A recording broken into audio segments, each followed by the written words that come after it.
Hello everybody, it's Teacher Kaye, and today's topic is autism. Let's get talking.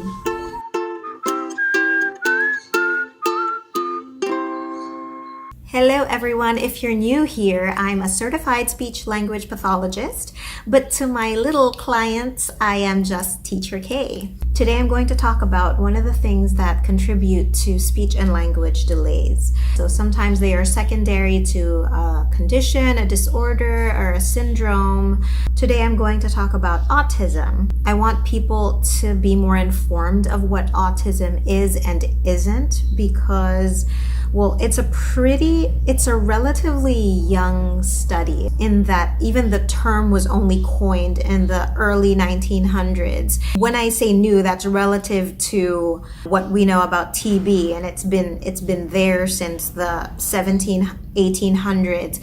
And even then, growing up, I never heard the word autism spoken at our dinner table. Even during meal times when lots of medical terms floated in and out of conversation because my parents and both my sisters are doctors. But I only really learned what I know about autism mostly from entering this profession. If you don't know a lot about autism, that's okay. If you have interactions with someone with autism, then you may learn more about it. But other than that, people don't really read up on it in depth or anything. I'm doing this for awareness, and I want to take this time to inform people that don't know much about it, and so that we can avoid misconceptions and further misinformation and just making statements that might actually be hurtful to people who are involved. And so I hope this will be some basic information for you to learn something new today, or especially helpful if you're concerned about your child.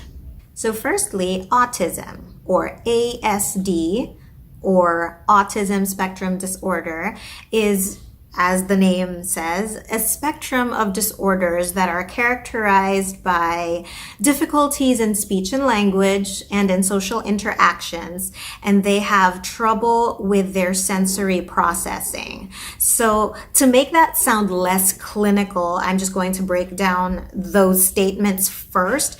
That definition is just a couple of compounded things that I pulled from several sources, and I'll make them available in the description part. So autism is a developmental disorder, so it mostly appears as a child is growing older, and it stunts some of the functions, makes it very difficult for some of the children to grow functionally ready for later life.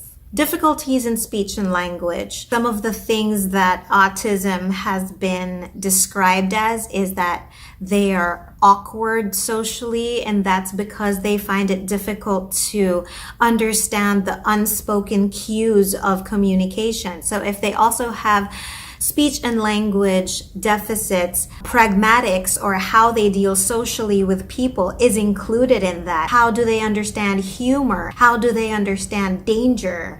How do they filter what they say? Because that would mean that they understand how another person is feeling. Those things don't develop as typically for them as they do in other children. When I talk about sensory processing problems, that means that they find it hard to process the information that they receive from their five senses.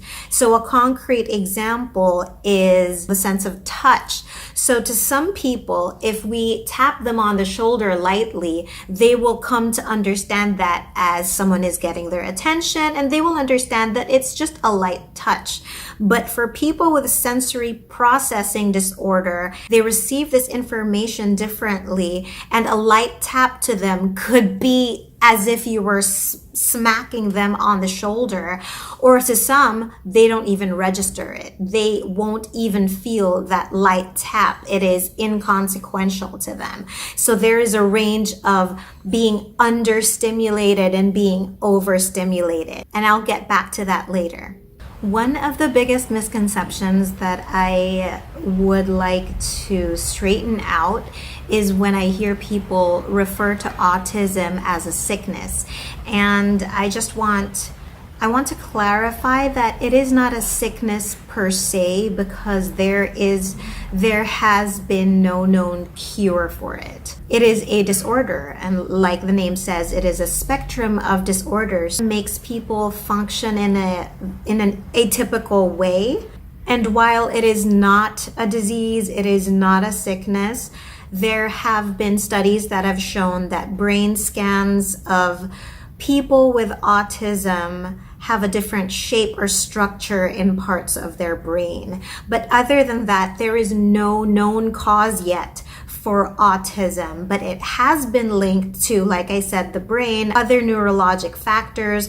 Many of it have pointed to genetics, chromosomes, and pre and perinatal environment. That is what happens to a mother while they are pregnant and after they give birth. Recent studies have shown that characteristics or manifestations of autism have been seen in children as young as 6 months old. But just because they're displaying some of the behaviors or the qualities of a person with autism doesn't mean that they already have autism. So there is a diagnostic process to do that. And so even if they display behaviors as early as 6 months, diagnoses can be made more accurately by 2 years old, but on average 4.8 years old.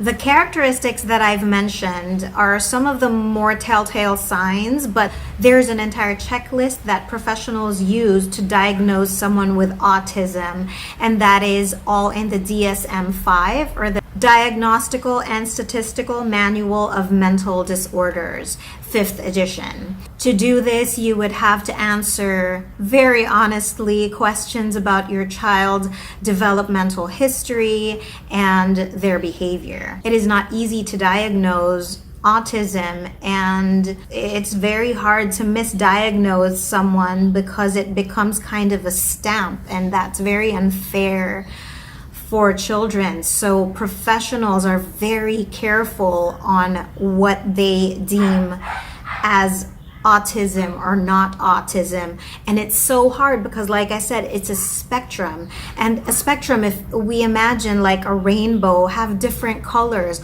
all of them beautiful, but all of them very different.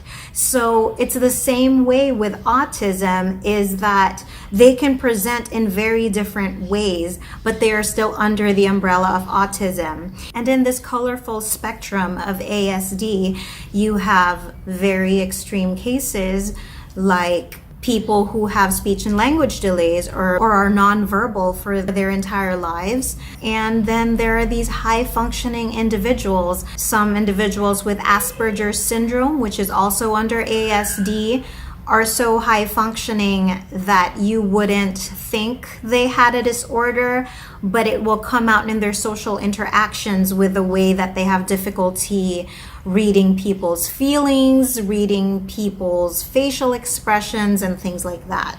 There is also the PDD-NOS, which is the pervasive developmental disorder not otherwise specified. So it's that hard to pinpoint autism because sometimes they check in so many of the characteristics, but sometimes they don't meet all the criteria, and professionals will have to assign it to PDD-NOS. And while there's no known cure for it, science has learned ways and interventions have been developed to better manage the symptoms of autism. One of the things that people need to understand is early intervention, early diagnosis and intervention makes a huge difference so that the chances or the prognosis for the child's development into their later years will have there are less severe manifestations of those characteristics. One thing I am super sure of,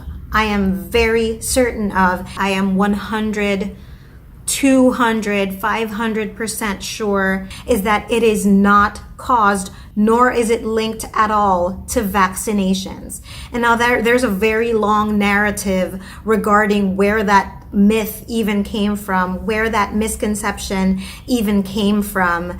It's really important to me to get that out there, so maybe I'll make a video on that next time. But for now, we may not be aware of it, but there are actually so many famous personalities that are in the spectrum of ASD. For example, Temple Grandin, the scientist who made remarkable contributions to animal husbandry, and Anthony Hopkins, the actor. More recently famous is the awesome Greta Thunberg, who proclaimed her Asperger's syndrome as a superpower. And I believe that because they don't process and see things typically, they also have that possibility to be something so fantastic and wonderful and great. But just like all children, I guess what we need to remember most of all is that they are people first,